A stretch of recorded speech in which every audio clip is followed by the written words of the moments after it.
one last batch of Yeezys selling. In your news update, and work from home? No, return to office on this edition of Arbitrage News Weekend, starting right now. Hello and welcome to Arbitrage News Weekend for July 29, 2023. I'm Joshua Stark. Adidas said Friday it is releasing a second batch of high-end Yeezy sneakers after cutting ties with rapper Ye, formerly known as Kanye West, as the German sportswear brand seeks to unload the unsold shoes while donating to groups fighting anti-Semitism.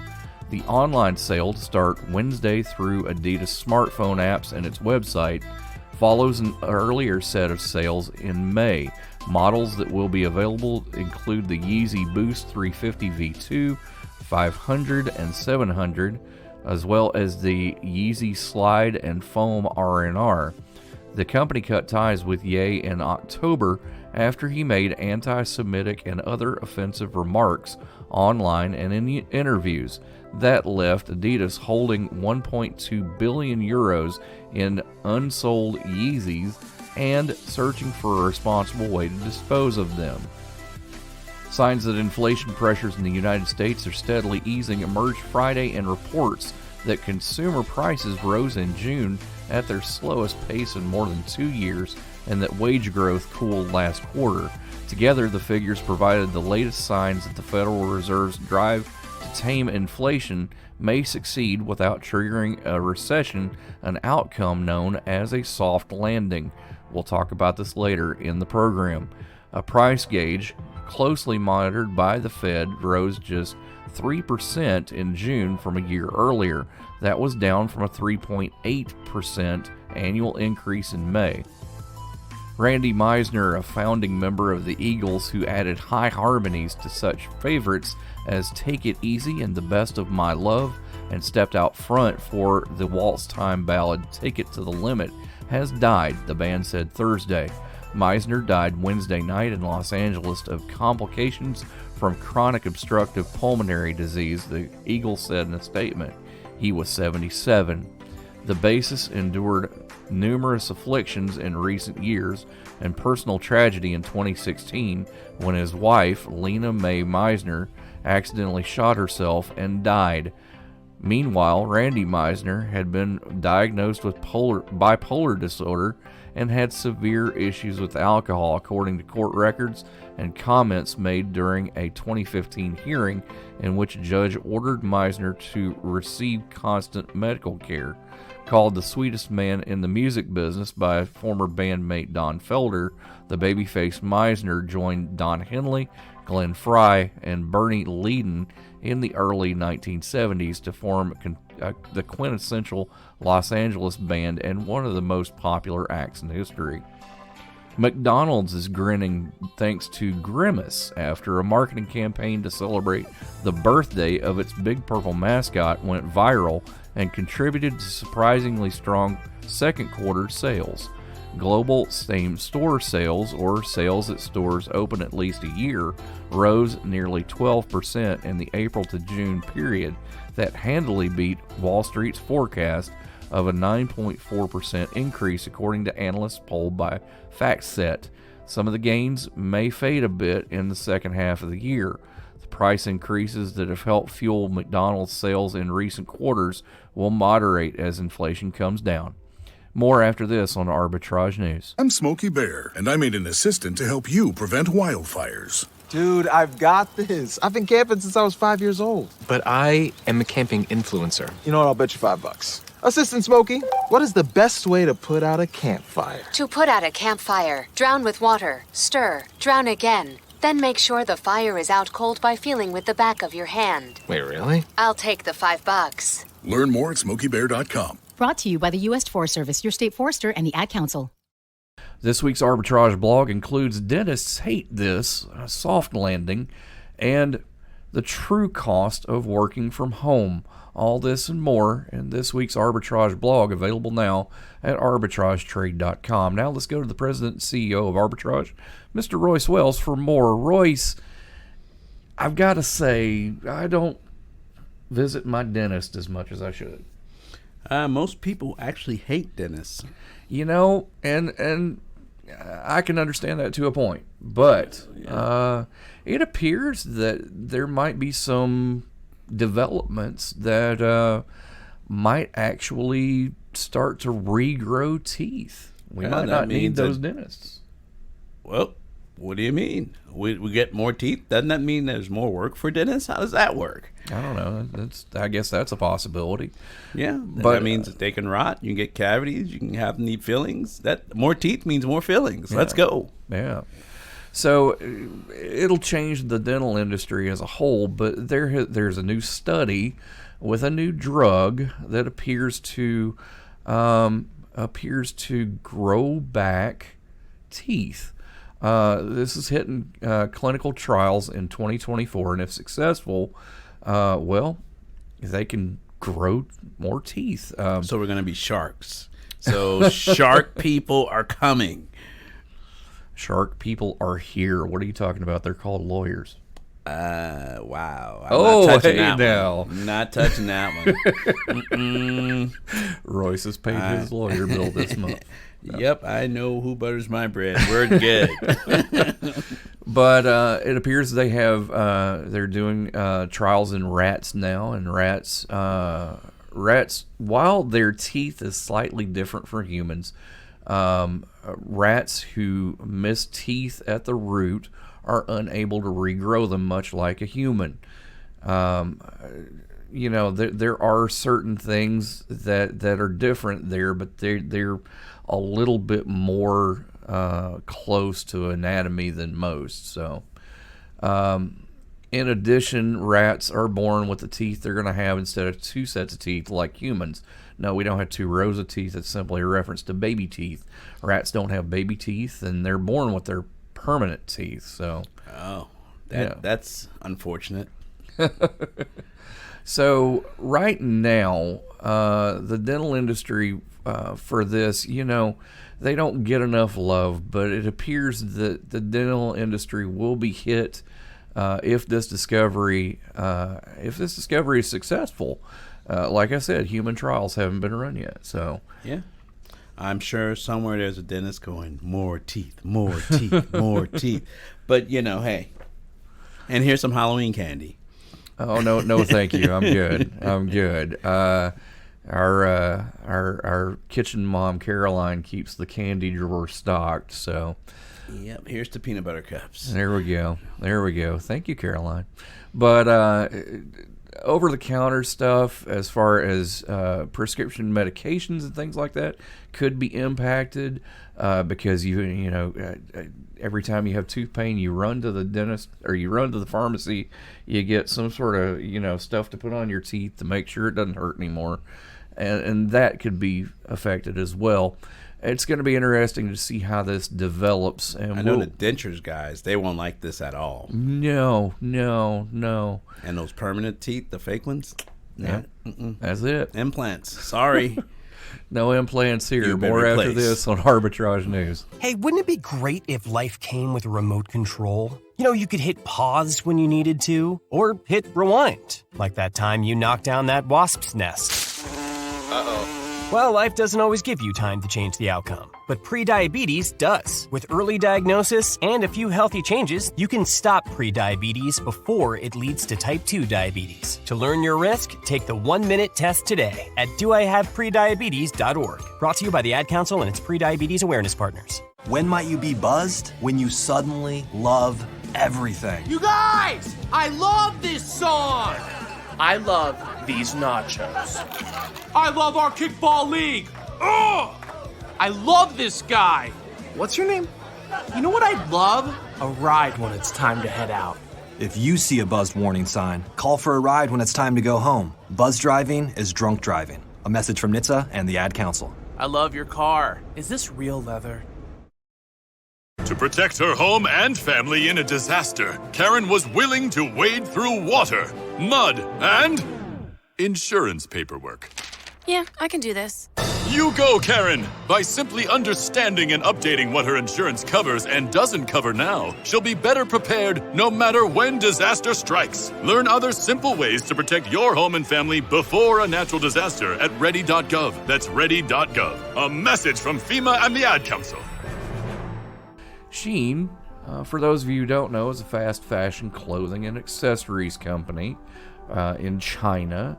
And Shein's in the news lately, Caroline Hollis. Yes, they have been. They've had several lawsuits throughout their time selling on the internet.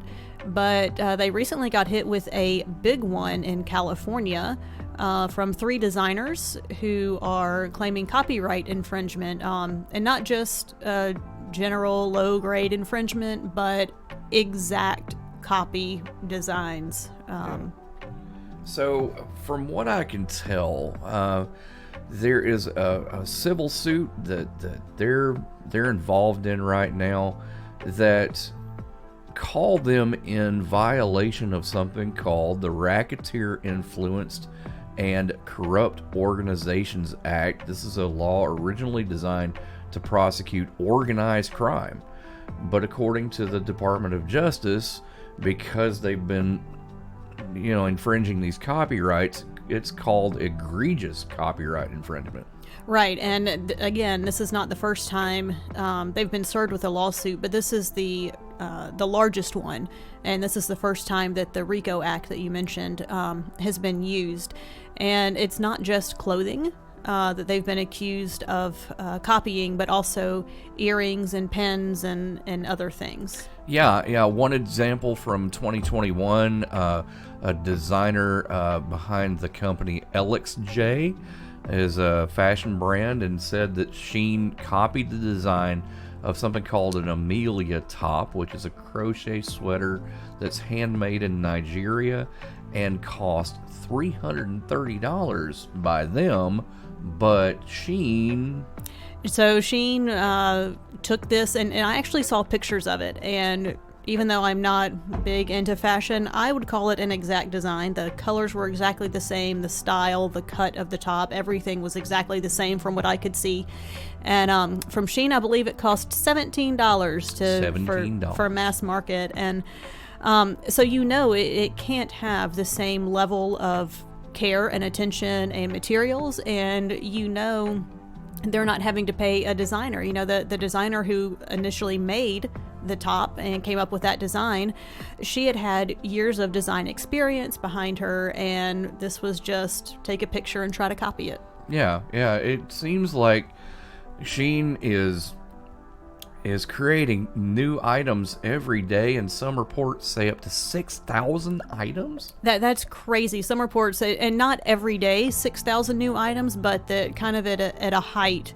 On some of their biggest days, they could have up to 6,000 new items posted on their website in one day. Right.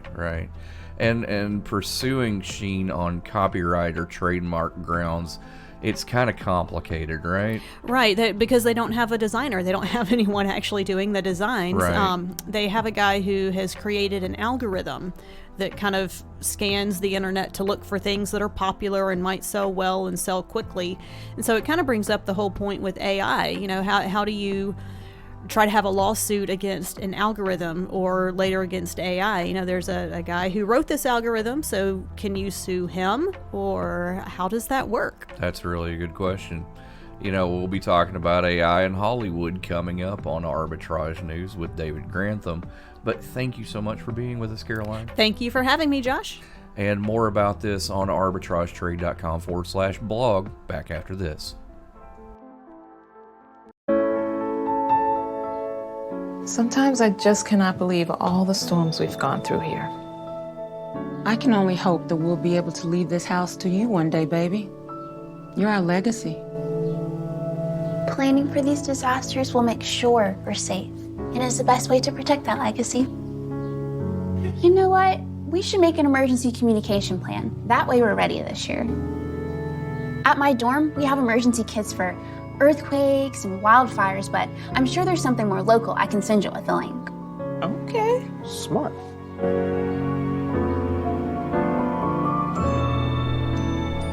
Protect your legacy. Visit ready.gov/plan for the tools and tips you need to start your emergency preparedness plan today. Brought to you by FEMA and the Ad Council.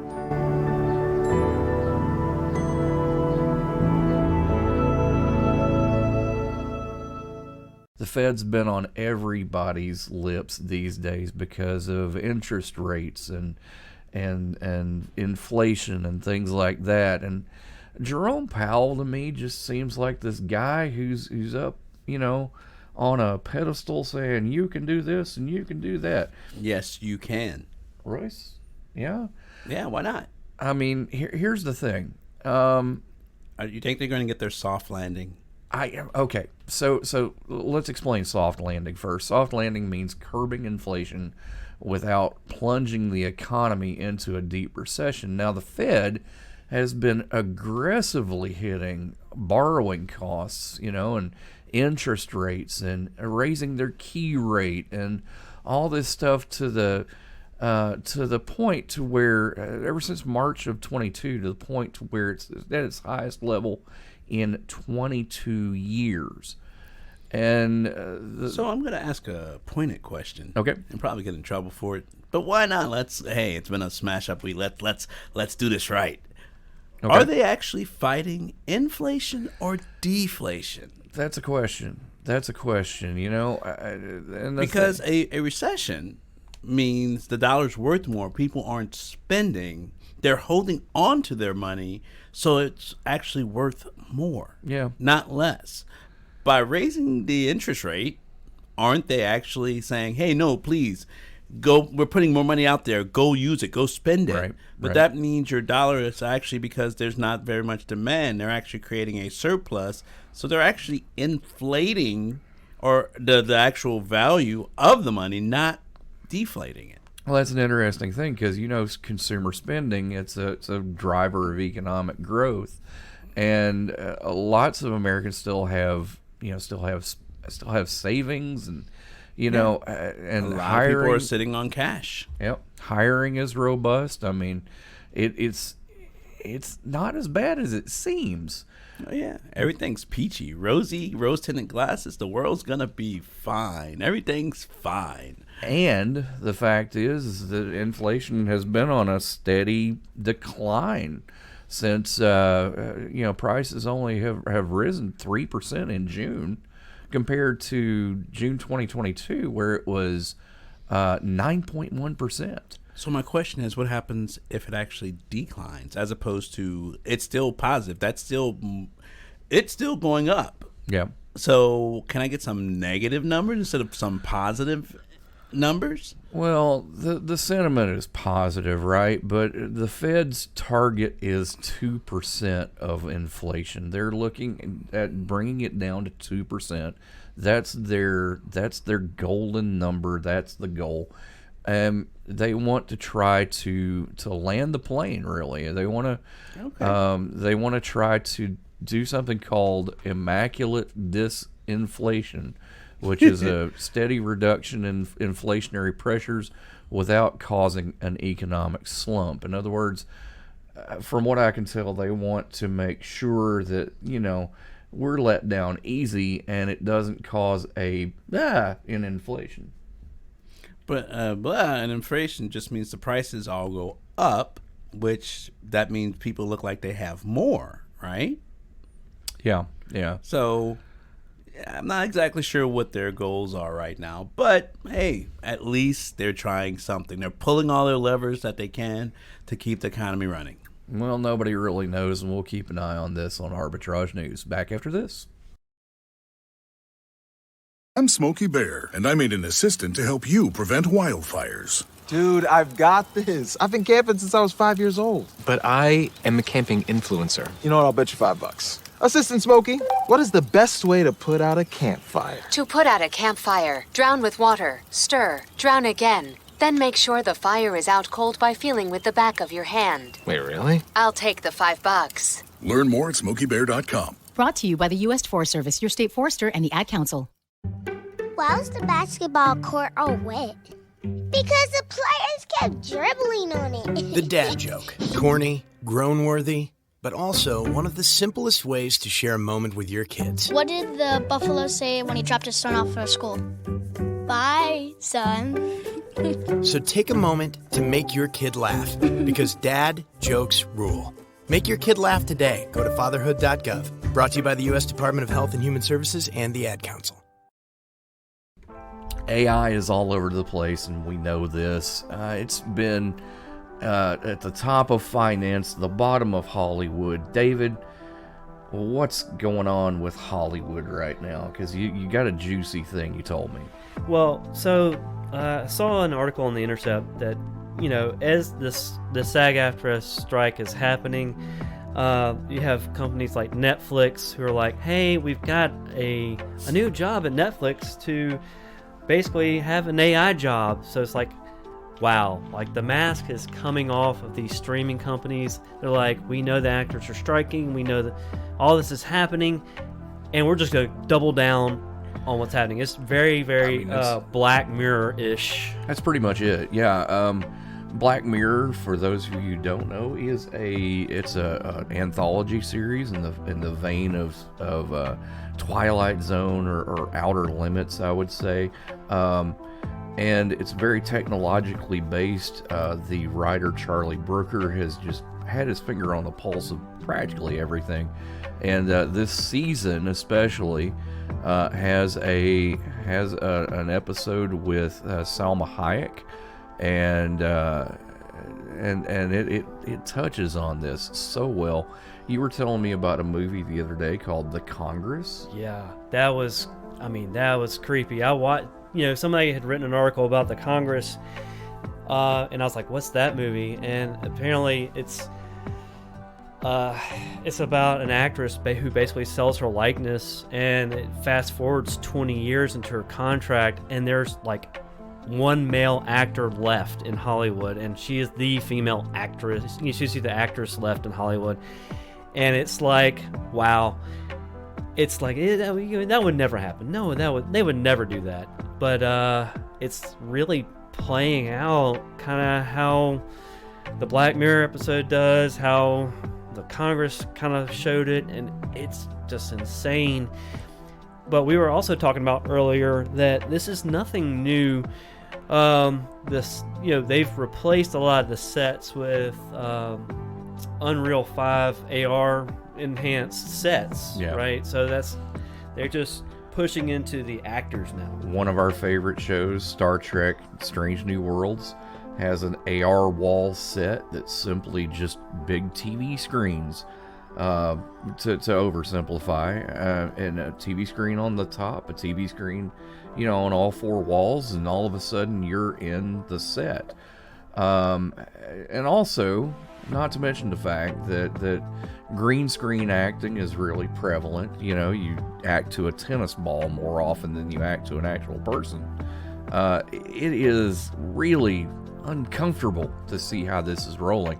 SAG-AFTRA is trying to be at the head of this, protesting the proposals that studios have put forward, scanning background actors and paying them for only a day's work, and then granting company ownership of the scan, image, and likeness indefinitely without any consent at all for the compensation or actors. Yeah, and I think this is important to everybody, because they could take your work, my work today, an employer could, and basically create, an agent that does what you did. I mean, that's the future of white-collar work, too. Yeah, exactly. I am a part of IATSE, so IATSE is SAG-AFTRA strong. More after this on Arbitrage News. Hey, hon, what you doing with your phone? Taking pictures? No, I'm asking it questions. Like what? Hey, Bobo, do flowers have best friends? I'm sorry. I'm afraid I don't know that. Hey, follow me. I want to show you something. Look, flowers do have best friends. Whoa. Some answers can only be found in nature. Discover the unsearchable. Visit discovertheforest.org to find a trail near you. Brought to you by the United States Forest Service and the Ad Council. What is dedication? My daughter is biological and my son is adopted. I love them both so much.